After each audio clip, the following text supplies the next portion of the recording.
Hey everybody, welcome back to another Deck Profile Friday.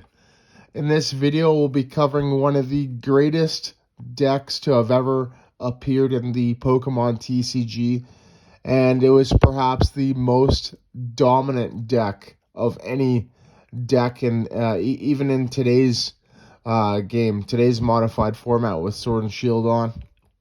It was the most dominant deck of its format, and it still reigns supreme over pretty much any other top deck in their respective format as well. So it was also one of the ones to present a true counter format where, or a counter deck, I should say, where you would do something, your opponent would try and counter it, and then you would try to counter your opponent, right?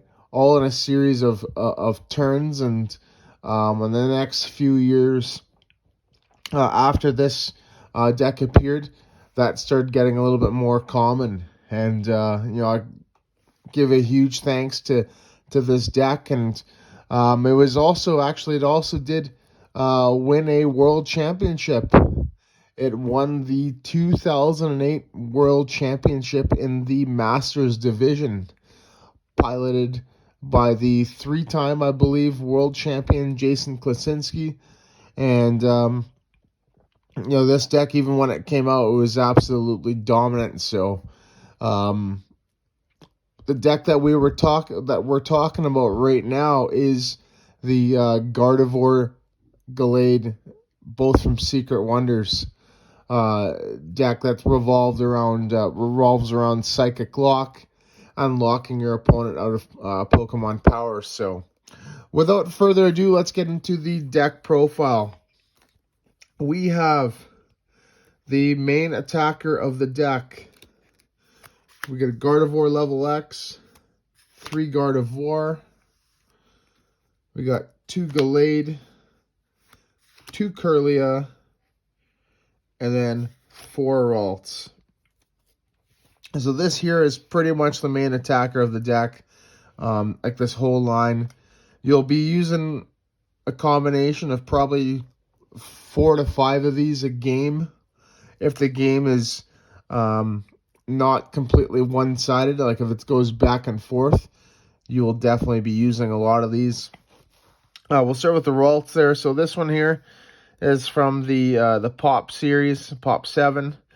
But it was also, I believe, in the Secret Wonder set. 60 HP, weakness to Psychic, plus 10 weakness, retreat cost of 1, which is pretty good for a basic at the time. 2 attacks, Smack for 10 for a colorless, and then a Confuse Ray attack for a Psychic with a coin flip, right? And then we go into the Kirlia. So 80 HP for a stage 1, 1 retreat cost, and weakness to Psychic plus 20, which is about average. Psychic Research is actually a pretty good attack there for a Psychic. You can search your discard pile for a supporter card and use the effect of that supporter for this attack. And then Telekinesis, to a lesser extent, you would use this. Choose one of your opponent's Pokemon, and this attack does 40 damage to that Pokemon, and it's not affected by weakness or resistance. So that's for those. We'll go into the Gallade there. So we got 130 HP, right? Weakness to Psychic plus 30 and 2 retreat costs, which is about average for a stage 2. Sonic Blade, which is actually a pretty interesting attack here. Just so if you guys can't really read it, put damage counters on the defending Pokemon until it is 50 HP away from being knocked out.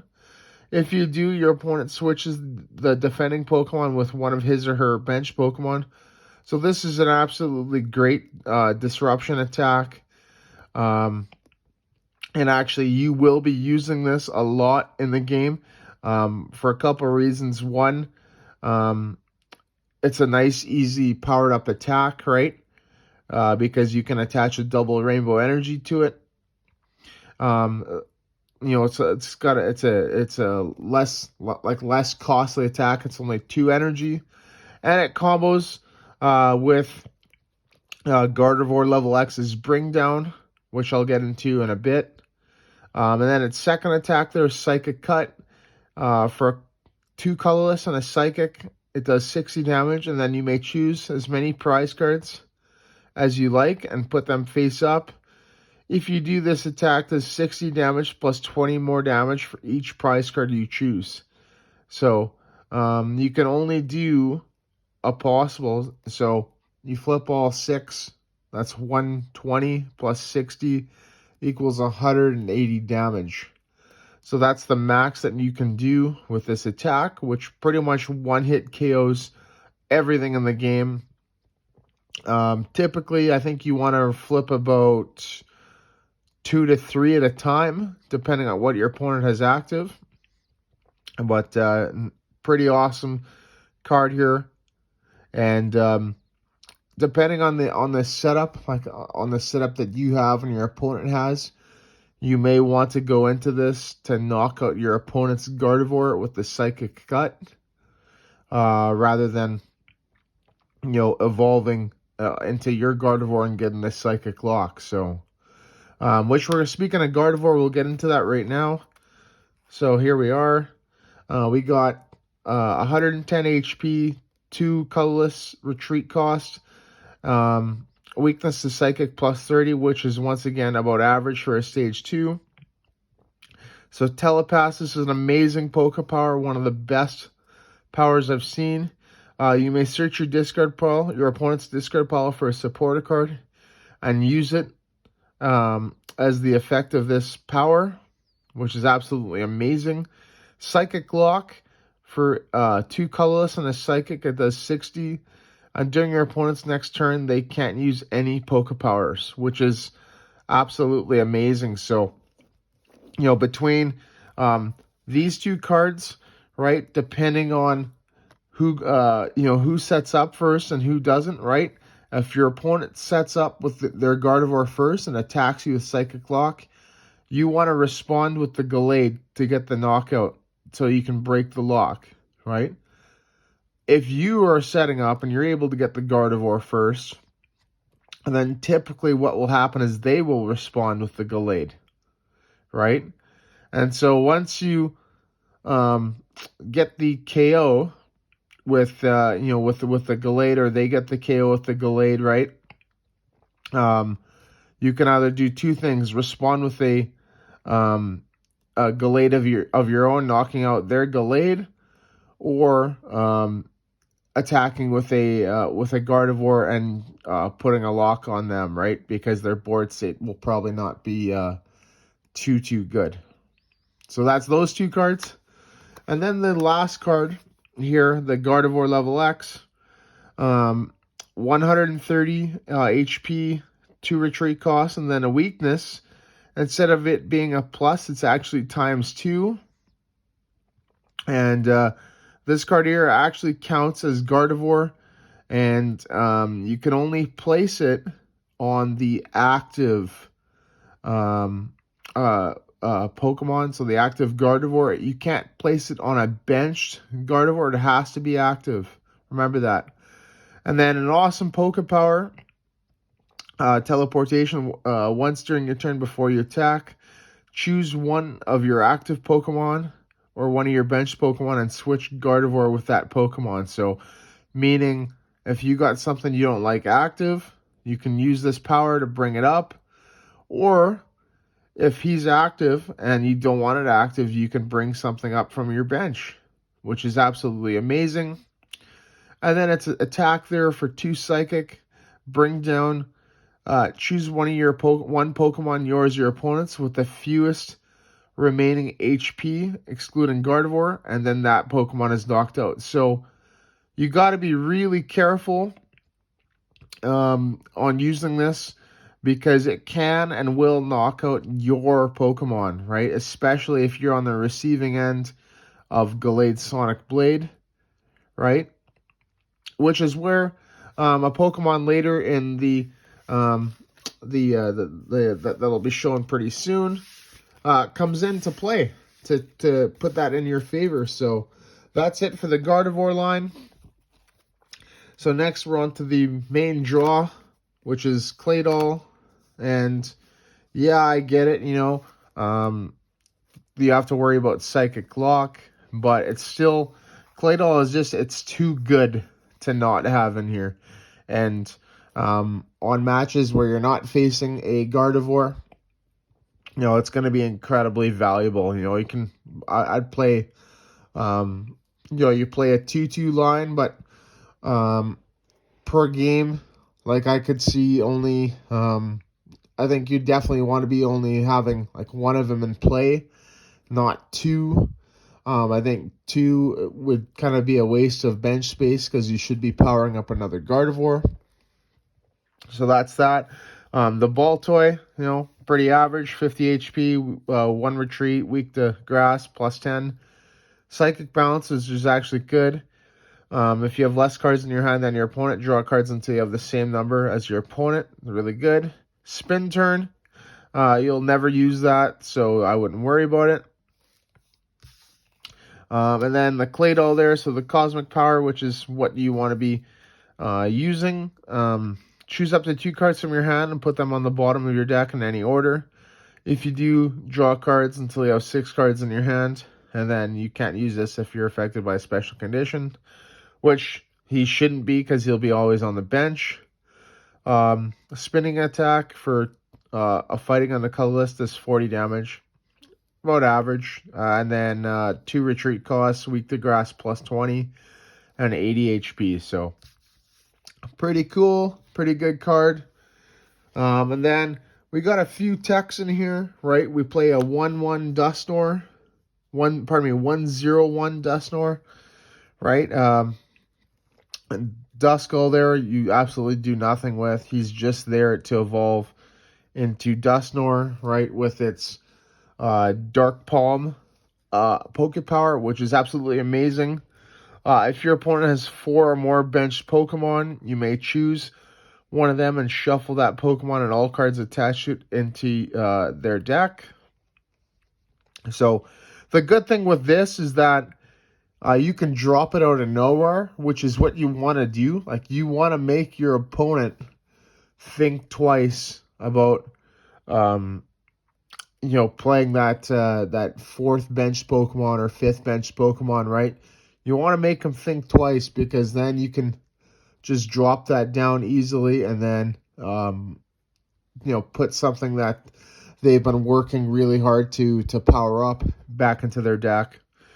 And then Hard Feelings there. This is actually not too bad of an attack. I do use this actually quite a bit when I'm in a tight spot. Put 5 damage counters on the defending Pokemon, and then count the number of prize cards your opponent has taken, and then put that many damage counters on the defending Pokemon as well. So if your opponent has taken 5, right, and then you're putting 10 damage counters on the active, which is absolutely amazing. So that does it for Dusknoir. And then a few one-ofs. We got Chatot for more draw and free retreat, which is really good. And it could also Chatterlock them. We got Jirachi EX, right? So the cool thing is, as long as your opponent has any Pokemon EX or Stage 2 Evolved Pokemon in play, Jirachi EX pays a colorless less energy to use Shield Beam or Psybolt. And speaking of Shield Beam there, during your opponent's next turn, they can't use any Pokepowers on his or her Pokemon for a Psychic and a Colorless for 30 damage. So this is absolutely amazing because you can just continuously lock them, right? It's like a mini Psychic Lock, and then Super Psybolt. You're not really going to be using that attack, but it's, you know, it's there if you need to use it, right? For a Psychic and 2 colorless, it does 50, 90 HP, retreat cost of 1 and no weakness and no resistance, as well as about average. So pretty cool. Another thing I want to mention with Chatot there is it's got the resistance to fighting, minus 20. which means that, putting that active and forcing your opponent to use a Gallade to knock it out, meaning they'll have to flip a prize card, can actually be pretty crucial to gaining the advantage in the game. And then lastly, the card that we mentioned earlier that can help with bring down is Jolteon, right? So with Sonic Blade, if there's 2 Sonic Blades that have went off, yours and your opponent's, you can play that to put a damage counter onto each active, right? If providing they have it active, and you can it drops their HP less, meaning that you're able to get that KO. Another thing too is that it also helps with Gallade, getting a KO on, let's say, an Empoleon, right? Because of the Empoleon has 130 HP, so you play that, and then you flip 3 prizes to knock out, to one-hit KO the Empoleon with Gallade. And then lastly as well, because of the Stadium card that we have, it allows you to get the extra 10 damage to get the one-hit KO on a Gallade as well. So, and even a Gardevoir if you have a double Rainbow Energy attached to your own Gardevoir. So that's it for the Pokemon, and now on to the trainer, supporters, and stadiums. So for supporters, we got 3 Celio's Network, 4 Roseanne's, 2 Bebe Search, 2 Steven's Advice, and then 2 Team Galactic's Wager. So Celio pretty much search for an evolution card, excluding Pokemon EX, which is really good, or a basic. Roseanne searches for a basic and or basic energy cards, and up to 2 in any combination. Baby Search is pretty much a Celio's Network, except that you have to put a card from your hand back on top of your deck. So the good thing with this is it allows you to draw more cards with Cosmic Power, right? And then Steven's Advice, just an absolute really good draw card. You can draw cards up to the number of Pokemon your opponent has in play, and you can't play it if you have 7 or more cards in your hand. And then Team Galactic's Wager. So each player shuffles their hand into their deck, and then you both play a game of rock, paper, scissors. The winner draws 6 cards, and then the loser draws 3 cards. So obviously you want to win it, and by winning it, you drop your opponent's hand size to 3 cards.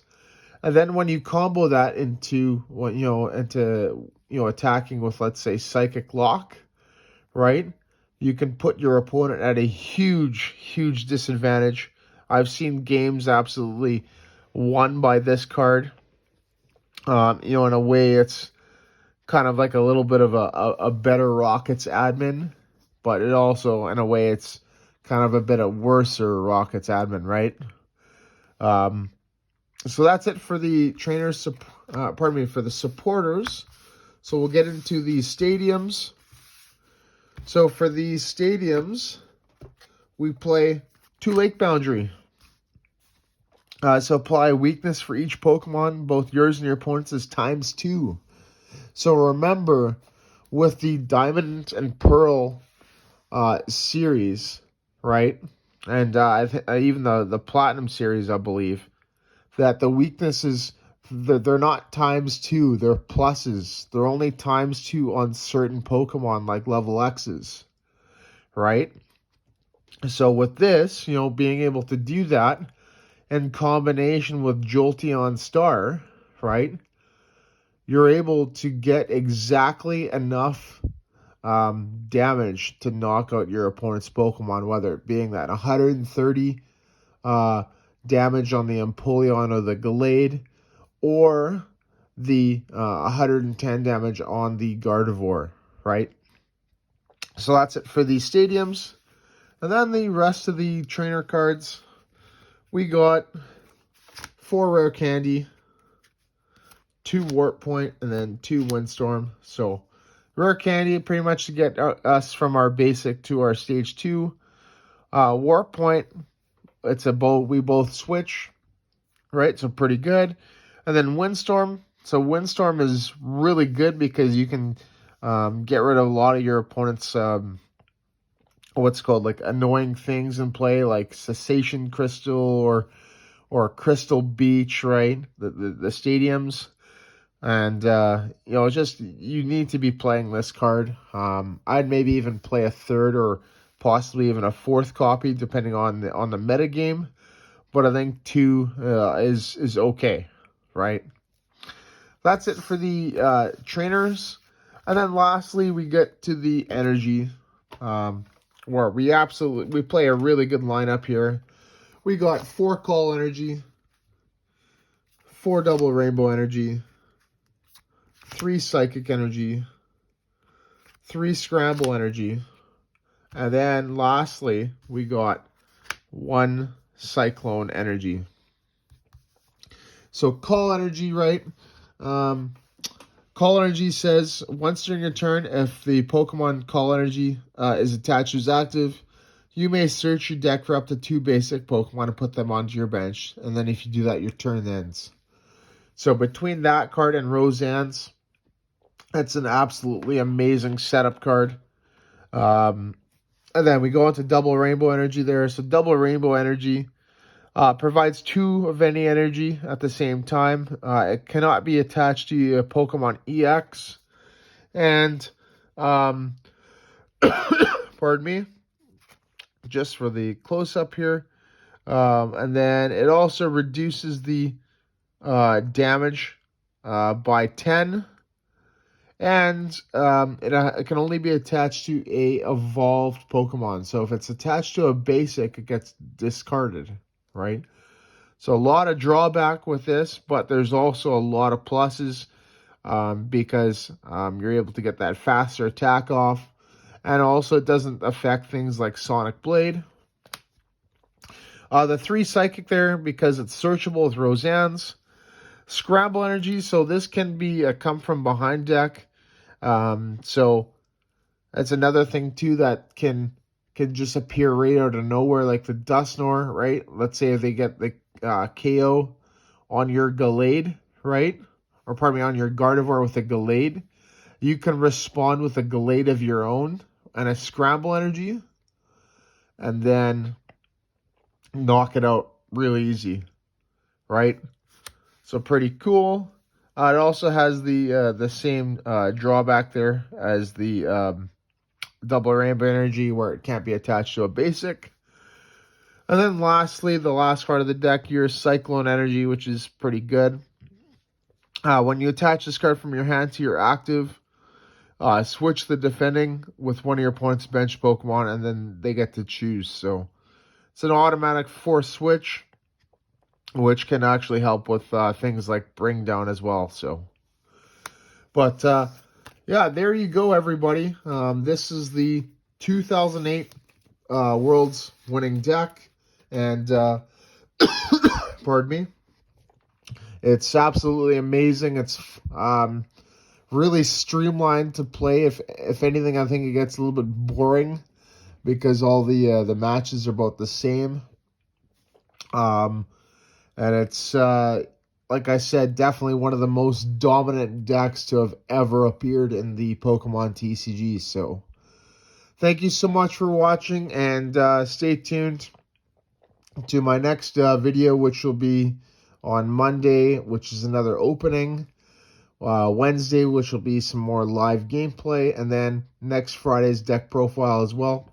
And I'm hoping to get some Brilliant Stars pretty soon, so I'm hoping maybe this weekend or next weekend due to the pre-releases. So, but yeah, thank you so much for watching. Like, comment, subscribe, turn on post notifications, and I just want to hear feedback if everybody enjoys seeing what they're seeing and listening to what I've been making, and let me know what everybody what you want to see. Pardon me, right? And Yeah, thank you so much, and take care.